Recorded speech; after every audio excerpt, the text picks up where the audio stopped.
E poi naturalmente anche l'amministrazione comunale, il Comune di Venezia ha voluto essere vicino a noi e anzi chiamo l'assessore Massimiliano De Martin dell'edilizia e dell'ambiente proprio per il saluto dell'amministrazione.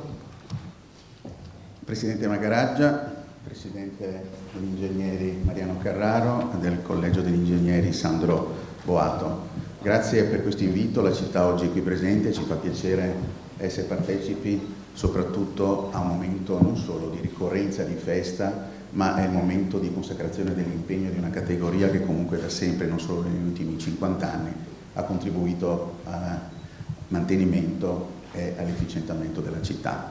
Questa è una città fantastica che sicuramente si fa apprezzare per le sue forme architettoniche, però sicuramente la parte ingegneristica che la fa mantenere viva e in piedi. Quindi penso che qui ci siano tutti i saperi ormai ultrasecolari che fanno capire che questa città ha bisogno sempre e comunque di un impegno e di un lavoro. Condivido con la Presidente Magaraggia quando dice che qui bisogna continuare. Sì, però continuare con queste tradizioni vuol dire anche sostenerle. E sostenere le tradizioni vuol dire metterci risorse, vuol dire metterci ingegno, metterci disponibilità. E per far sì che tutto questo possa avere una sua coerenza, questa città ha fatto i suoi conti. Ha bisogno di una manutenzione ordinaria e straordinaria che altre città non hanno uguali e pari. Abbiamo pensato, abbiamo quantificato che la manutenzione annua di questa città si aggira sui 150 milioni di euro all'anno. Quindi è anche occasione attraverso questo vostro evento rilanciare insieme il rifinanziamento della legge speciale. Perché come si deve sostenere un premio Pietro Torta che porta ormai 50 anni ma 37 eventi, così bisogna sostenere poi i lavori perché questa città continui il suo tempo. Chiudo come?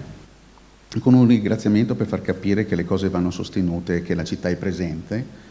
E vorrei fare un piccolo omaggio, però è l'araldica della città e quando si porta l'araldica con sé si porta anche il peso e la responsabilità di ciò che viene consegnato. Quindi inviterei la Presidente dell'Ateneo Veneto, che comunque mantiene vivo con queste attività uno dei tanti cuori della città dove la cultura e l'incontro diventano un must, e quindi va bene portarlo avanti con questa attenzione e con queste finiture, ma soprattutto il Presidente degli Ingegneri Mariano Carraro e il Presidente del Collegio degli Ingegneri Sandro Boato.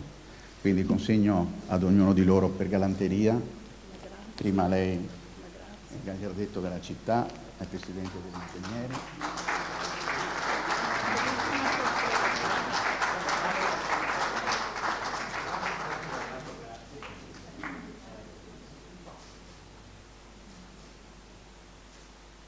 Grazie ancora. Grazie tanto.